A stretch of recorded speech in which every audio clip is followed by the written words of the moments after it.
Film की शुरुआत होती है और हम एक सार्लेट नाम की एक लड़की को देखते हैं जो दरअसल एक बहुत अच्छी म्यूजिशियन है। वो बोस्टन के एक म्यूजिक स्कूल में स्टडी किया करती हैं, लेकिन पिछले कुछ सालों से वो अपनी माँ के घर पर ही आकर रह रही हैं क्योंकि उसकी माँ की तबीयत बहुत ज्यादा खराब है। अब ऐसे ही कुछ दिन बीतते हैं, वो अपनी माँ की देखभाल करते रहती हैं और एक दिन उसकी माँ की मौत हो जाती है, जिसके बाद सार्लेट डिप्रेशन का शिकार होने लगती है क्योंकि उसकी माँ के सिवा उसका कोई नहीं था और उसे लगता है कि शायद उसकी जिंदगी उसकी मॉम के साथ ही खत्म हो चुकी है। लेकिन एक दिन वो अपने म्यूजिक टीचर एंटन को कॉल लगाती हैं ताकि वो इस सिचुएशन से रिकवर हो सके और वापस से म्यूजिक स्कूल ज्वाइन कर ले। उसका बॉस जिसका नाम एंटन है वो उसे बताता है कि वो लोग फिलहाल संगई में एक म्यूजिकल फेस्टिवल जज करने आए हुए हैं और वो वहाँ पर सार्लेट को भी आने को कहता है ताकि वो उनकी कुछ मदद कर सके क्योंकि वो उनकी एक बहुत ही अच्छी स्टूडेंट है। इसके बाद सीन कट होता है और हम सार्लेट को देखते हैं जो अब संघाई पहुँच चुकी है जहाँ पर म्यूजिक फेस्टिवल हो रहा था। वहाँ पर हम एंटन को भी देख पाते हैं जो दरअसल म्यूजिक स्कूल का टीचर था और उसके साथ हम लीजी नाम की एक लड़की को देखते हैं जिसने अब सार्लेट की जगह ले ली है और वो सार्लेट की गैरहाजिरी में एंटन को असिस्टेंट कर रही थी क्योंकि कई सालों से सार्लेट अपनी मॉम की देखभाल कर रही थी। इसके बाद सार्लेट और लीजी दोनों मिलकर उस फेस्टिवल को पूरी तरह से एंजॉय करते हैं और हम देख पाते हैं कि सार्लेट और लीजी दोनों एक दूसरे के बहुत ज्यादा करीब आ चुके हैं और उन दोनों के बीच एक अजीब सा रिश्ता पनप रहा है। शो खत्म होने के बाद लीजी सार्लेट को बताती है कि सार्लेट के कारण ही वो इतनी अच्छी म्यूजिशियन बन पाई है क्योंकि सार्लेट उसकी इंस्पिरेशन है। इसके बाद हम उसी रात सार्लेट और लीजी को देखते हैं जो बहुत ज्यादा ड्रिंक करते हैं और देखते ही देखते वो एक दूसरे के बहुत ज्यादा करीब आ जाती हैं। सार्लेट लीजी के पास ही उस रात को गुजारती हैं। सुबह होने पर हम देखते हैं कि सार्लेट उठ चुकी हैं और वो चाइना को एक्सप्लोर करने के लिए भी रेडी होने लगती हैं। इसके बाद वो दोनों चाइना घूमने के लिए होटल से निकल जाते हैं, लेकिन इस दौरान लीजी को बिल्कुल भी ठीक नहीं लग रहा था। लेकिन सार्लेट कहती है कि उसने उसे पेन किलर दी है इसलिए वो जल्द ही ठीक हो जाएगी। इसके बाद वो दोनों एक बस में बैठकर अपनी जर्नी स्टार्ट करते हैं, लेकिन कुछ ही दूरी पर पहुंचने पर लीजी की तबीयत और बिगड़ने लगती है और उससे वॉमिटिंग भी आने लगती है। इस कारण बस का ड्राइवर बस रोकता है और लीजी बाहर जाकर वॉमिटिंग करती है। हालांकि उसने पहले से ही बस में वॉमिटिंग कर ली थी। इस कारण बस का ड्राइवर लीजी पर बहुत ज्यादा गुस्सा था, लेकिन अब सार्लेट लीजी को लेकर एक बार फिर से उसी बस में बैठ जाती है।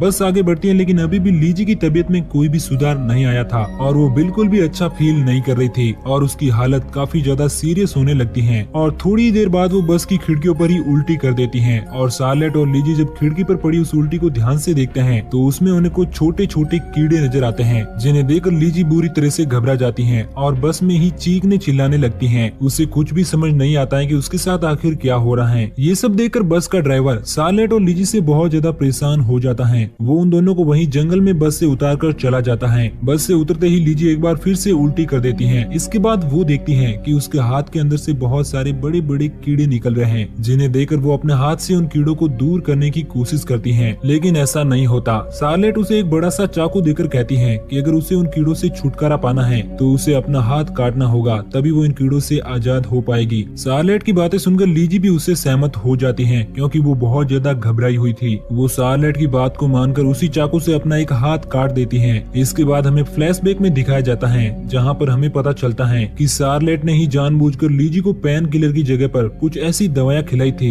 जिससे वो हिलुसिनेट होने लगी और उसे अपनी बॉडी पर कीड़े नजर आने लगे और उसके सिवा वो कीड़े किसी को भी नजर नहीं आ रहे थे। इसका कारण वही दवाइयाँ थी जो सार्लेट ने लीजी को पेन किलर के नाम पर दी थी। इसके बाद सीन कट होता है और हमें 3 हफ्ते बाद का सीन दिखाया जाता है जहाँ पर हम लीजी को देखते हैं जो उस म्यूजिक स्कूल में आई हुई है और वहाँ पर वो एंटन को सारी बातें बताती है कि सार्लेट ने उसके साथ क्या किया। ये सारी बातें सुनकर एंटन भी चौंक जाता है और उसे भी समझ नहीं आता है कि आखिर सार्लेट ने लीजी के साथ ऐसा क्यों किया। हालांकि उसे इस बात से बिल्कुल भी फर्क नहीं पड़ता। वो लीजी को बताता है कि वो उसके किसी काम की नहीं है तो वो अब से स्कूल आना बंद कर दे क्योंकि उसका एक हाथ पूरी तरह से कट चुका था और वो म्यूजिक सीखने और बजाने के लायक नहीं बची है। ये सुनकर लीजी बहुत ज्यादा रोने लगती है और एंटन के सामने गिड़गिड़ाने लगती है, लेकिन एंटन उसकी कोई भी बात नहीं सुनता क्योंकि अब उसे लीजी की बिल्कुल भी जरूरत नहीं थी। इसके बाद लीजी बहुत ज्यादा गुस्से में आ जाती है और अब वो किसी भी तरह से सार्लेट से अपने साथ हुए इस हादसे और इस षड्यंत्र का बदला लेना चाहती है। अब इसके बाद वो सार्लेट के घर पहुंचती है जहां पर ट्रेजर गन से उसे बेहोश करके अपनी कार की डिक्की में उसे डालकर एंटन के पास ले जाती है। एंटन लीजी को उस रूम से बाहर भेज देता है और वो सार्लेट से बातें करने लगता है। वो जानना चाहता है कि आखिर सार्लेट ने लीजी के साथ ऐसा क्यों किया। इसके बाद हमें कुछ सालों पहले का फ्लैशबैक दिखाया जाता है जहाँ पर हमें पता चलता है कि एंटन उस म्यूजिक स्कूल में आए हुए स्टूडेंट के साथ अश्लील हरकतें किया करता था और कोई भी स्टूडेंट अगर उसके दिए गए नोट को अच्छे से ना बचा पाए या उसमें कोई भी गलती उसे नजर आए तो वो उस स्टूडेंट को हैरेस्ट करता था। यहाँ पर हमें पता चलता है कि एंटन ने शार्लेट को भी इसी तरह हैरेस्ट किया था और यही कारण था कि वो भी इस सिचुएशन से गुजर चुकी थी और इस वजह से वो पूरी तरह से डिप्रेशन में चली गई। जहाँ पर हमें पता चलता है कि शार्लेट ने कुछ दिन मेंटल हॉस्पिटल में भी बिताए थे जहाँ पर उसका इलाज चल रहा था और वो नहीं चाहती थी कि कोई और लड़की एंटन के सामने इतनी असहाय हो जाए कि उसे समझ भी नहीं आए कि उसे हैरेस्ट किया जा रहा है। और यही कारण था कि उसने लीजी को उन दवाइयों की मदद से हेलुसिनेट किया और उसका एक हाथ अपने ही हाथों से कटवा दिया ताकि वो दोबारा उस म्यूजिक स्कूल में जाकर एंटन को हैरेस्ट करने का मौका ना दे। और यही तो शार्लेट चाहती थी। शार्लेट की सारी बातें सुनकर एंटन को उस पर बहुत ज्यादा गुस्सा आता है और वो उससे कहता है कि वो चाहे तो उसे भी आजाद कर सकता है ताकि उसे उसके हरासमेंट का शिकार ना होना पड़े।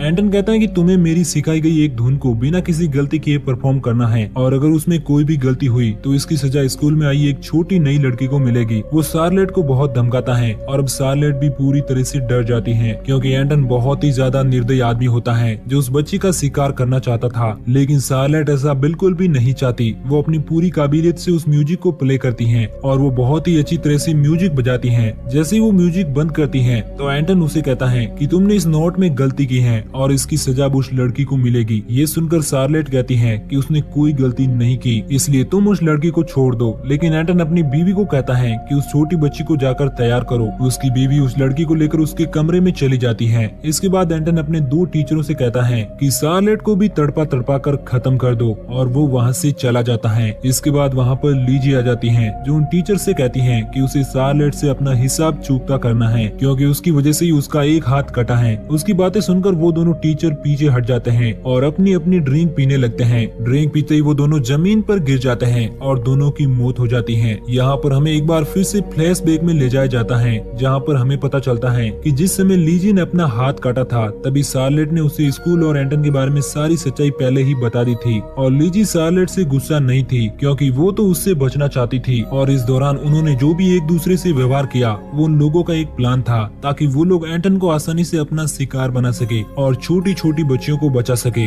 इसके बाद हम एंटन को देखते हैं जिसके पास उसकी बीवी लड़खड़ाते हुए आती है। इससे पहले कि वो एंटन को कुछ बता पाती वो नीचे गिर जाती है क्योंकि उसे लीजी और शार्लेट ने पहले ही खत्म कर दिया है। अब ये सब देखकर एंटन बुरी तरह से आग बबूला हो जाता है और वो शार्लेट और लीजी को अपने गुस्से का शिकार बनाना चाहता था। वो दोनों को ही मारने के लिए आगे बढ़ता है लेकिन हम देखते हैं कि लीजी और शार्लेट के हाथों में 2 चॉपर थे जिन्हें देखकर एंटन पीछे हट जाता है और अपनी जान बचाने के बारे में सोचता है। अब एंटन पर शार्लेट और लीजी दोनों मिलकर अटैक कर देते हैं और अब उन तीनों के बीच हाथापाई होने लगती है। हालांकि एंटन उन दोनों से डटकर अच्छे से सामना करता है और वो लीजी और शार्लेट दोनों को ही बुरी तरह से घायल कर देता है और एक चाकू से वो शार्लेट को खत्म करने की कोशिश करता है। इस दौरान शार्लेट अपना एक हाथ उस चाकू को रोकने के लिए यूज करती है जिससे वो चाकू उसके हाथों में लगता है और उसका हाथ भी लीजी की तरह कट जाता है। अब ये सब देखकर लीजी को एंटन के ऊपर बहुत ज्यादा गुस्सा आता है और ये सीन यहीं पर कट हो जाता है। इसके बाद हमें दिखाया जाता है कि किस प्रकार लीजी और शार्लेट दोनों म्यूजिक प्ले कर रही हैं और उन्होंने इस प्ले के लिए सिर्फ एक ऑडियंस शामिल की है और वो कोई और नहीं बल्कि एंटन ही है। और हम देख पाते हैं कि उसने अपनी बॉडी के कई हिस्सों को खो दिया है जिसे शार्लेट और लीजी ने बुरी तरह से घायल कर दिया है लेकिन वो अभी भी जिंदा होता है। उसके हाथ और पैर पूरी तरह से कटे हुए थे क्योंकि शार्लेट और लीजी ने एंटन पर अपना सारा गुस्सा उतार दिया था और उसे वहीं कुर्सी पर बिठा दिया था।